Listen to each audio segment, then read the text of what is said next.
We got him.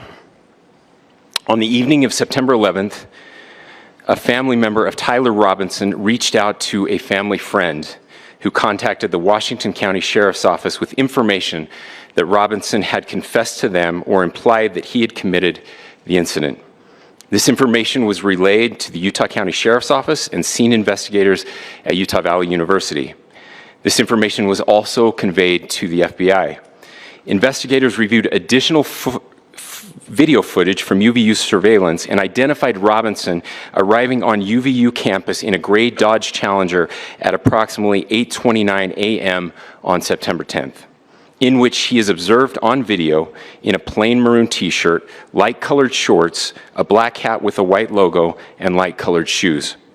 When encountered in person by investigators in Washington County on September 12th, in the early morning hours, Robinson was observed in consistent clothing with those surveillance images.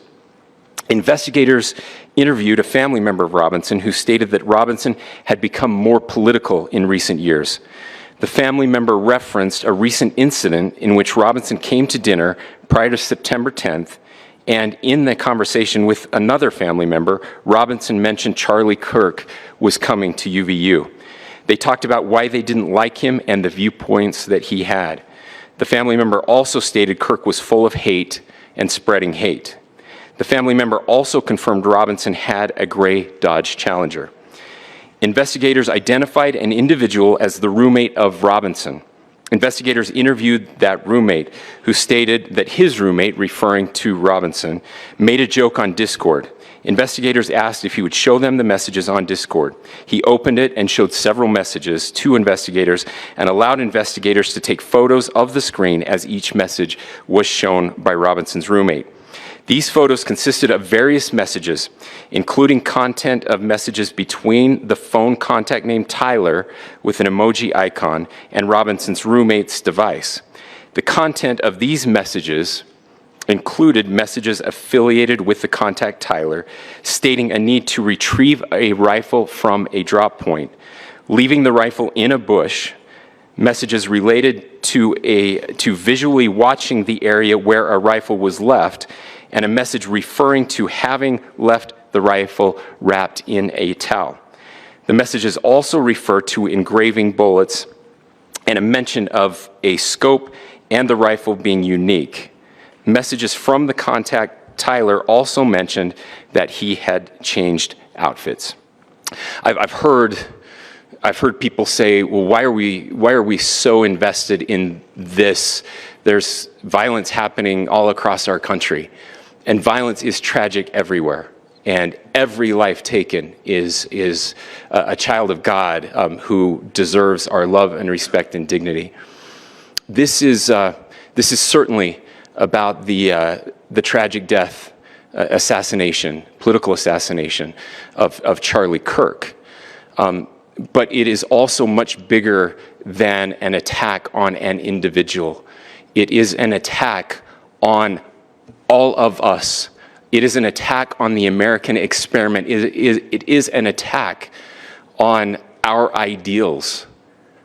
This cuts to the very foundation of who we are, of who we have been, and who we could be in better times.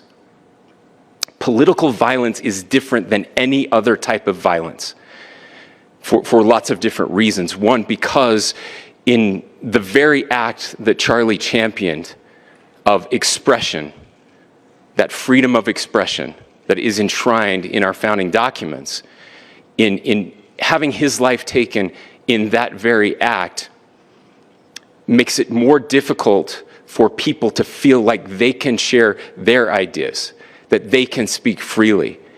We will never be able to solve all the other problems, including the violence problems that people are worried about, if we can't have a clash of ideas safely and securely. Especially those ideas with which you disagree. That's why this matters so much. Now, again, to my young friends out there, you are inheriting a country where politics feels like rage. It feels like rage is the only option. But through those words, we have a reminder that we can choose a different path. Your generation has an opportunity to build a culture that is very different than what we are suffering through right now. Not by pretending differences don't matter, but by embracing our differences and having those hard conversations. I think we need more moral clarity right now. I hear all the time that words are violence. Words are not violence. Violence is violence. And there is one person responsible for what happened here. And that person is now in custody and will be charged soon and will be held accountable.